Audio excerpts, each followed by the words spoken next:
In Tehran's busy Engelab Square, a large billboard dwarfs vehicles passing by.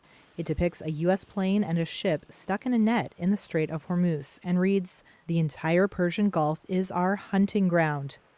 It's just one of the propaganda posters boasting of national unity and victory over the United States on display in Iran's capital. The displays come just months after Iran's deadly crackdown on mass protests and as war worsens the economic pain for Iranians.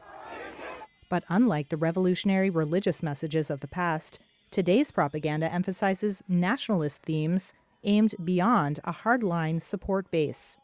Ali Vaez, the International Crisis Group's Iran project director, says it's unclear if the propaganda will have much influence. All that the regime can achieve is marginal because the majority of the people are disillusioned with the system as a whole, regardless of who's in charge and what kind of messaging they deploy. In general, they want to see the back of this regime, and no amount of propaganda is going to change their opinion. But there are, on the margins, some fence sitters, and that for the regime is important. Iran's success in closing the Strait of Hormuz, through which a fifth of the world's oil and natural gas flows, has featured prominently in messaging abroad and at home.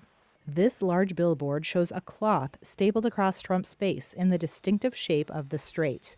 It reads, "At the breaking point." The propaganda around the Strait of Hormuz has a dual utility. One is to signal to the West and to the regional countries that a return to status quo ante is just simply not on the cards. Iranian authorities are also staging military-themed mass weddings and public gun training sessions in mosques to boast a spirit of national resistance. The direction of travel when it gets to the narratives that the regime is putting out there is actually indicative of the transformation that the regime is undergoing.